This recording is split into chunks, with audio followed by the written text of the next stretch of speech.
often than not, I notice that like some of us don't want to put in the work to get the results that we want in life.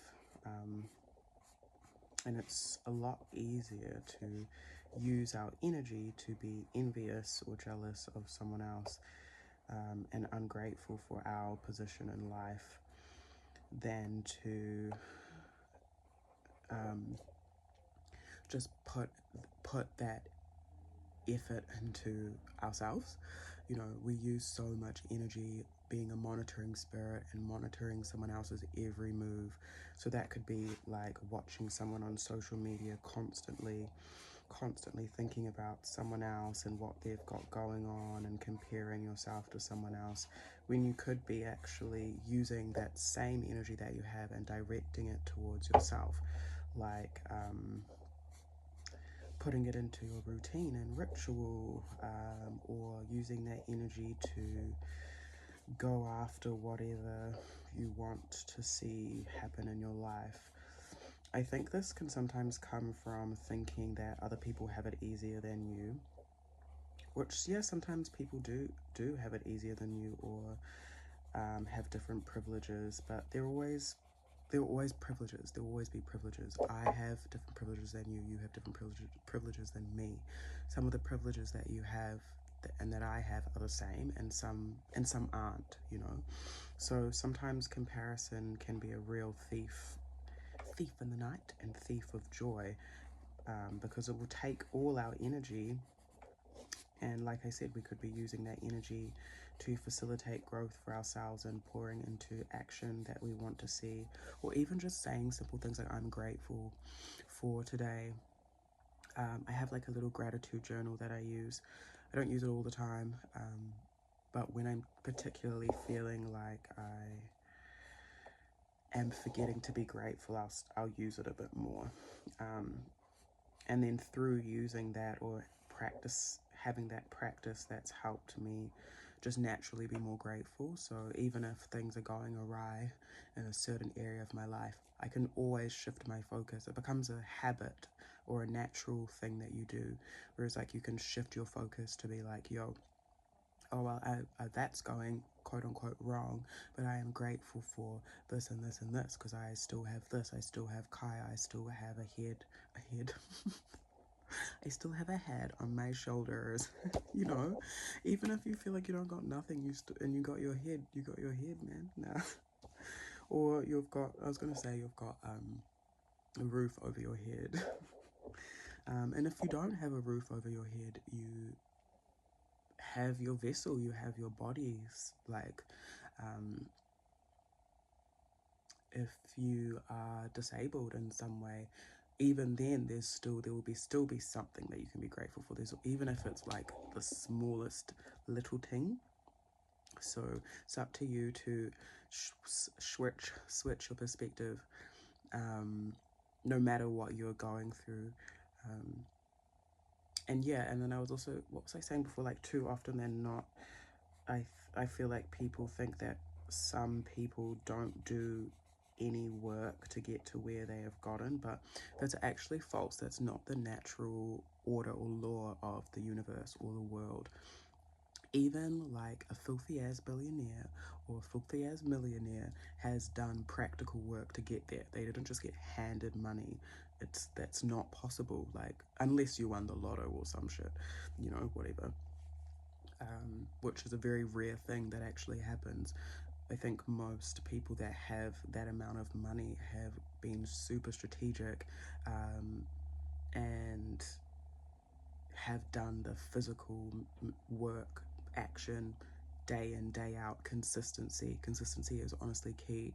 Even for me, seeing results in my life, it's because I've been consistent, even when I felt like I didn't want to be, even when other people were ridiculing me or laughing at what I was up to. Like, when I first started this mahi, oh my god, the bullying, the ridicule that I got was ridiculous, especially because I had just left the church. So yeah, that's another story. But you know, it's up to you. Like, I think also people can think that someone that is, I always talk about this and I'm going to keep talking about it, that is physically attractive or like beautiful or pretty has used that privilege to get to where they have gotten. But it's not on looks alone that gets you to a certain point, you know. Maybe for some, dependent on like what exactly that they're doing in their life. But there's still work that is needed to get the exchange. Like, you still have to go out to certain places. You still have to, like, know that you are beautiful and attractive or have that privilege to use it. If you're not aware of the privilege that you have, then you're not going to use it. So, I don't know, I think people get discredited a lot, especially when they're physically attractive. I also find like people think that those that are physically attractive are inherently like dumb, which I have spoken about heaps, and I still don't understand that mentality.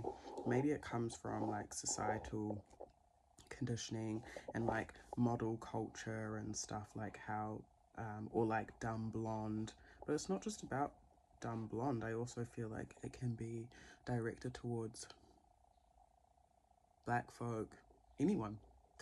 So yeah, I don't know if that just comes from toxic masculinity or what, or something. Like, you got to be an ugly white man to be smart or something. But like, look at, not, I'm not condoning being a billionaire or a millionaire. I'm just giving examples, please.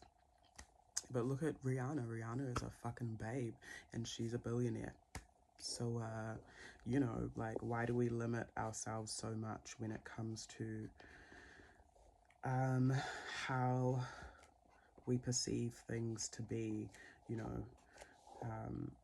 I just believe that you just have to put the work in. And I grew up with, or I'm a child of immigrants. I grew up with two Ghanaian parents that hustled their asses off from nothing, that came from a small town, or come from a small town in the eastern region of Ghana.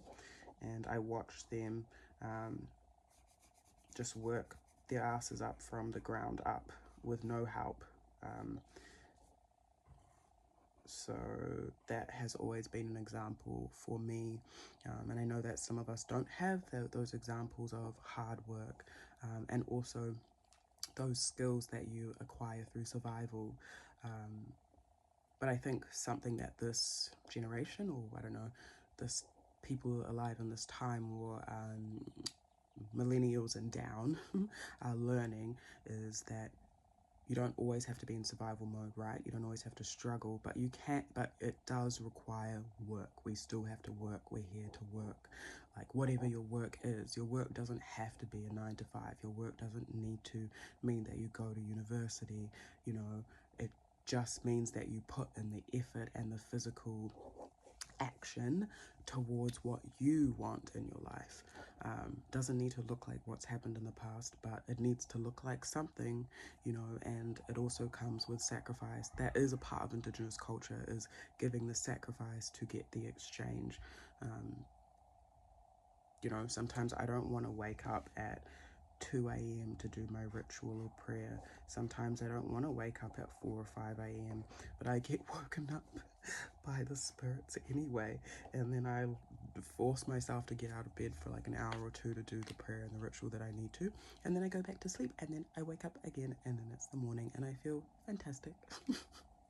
And sometimes I don't feel fantastic, and it's fine, you know, but I still see from my consistency the efforts, or the fruit of my labor. Yeah.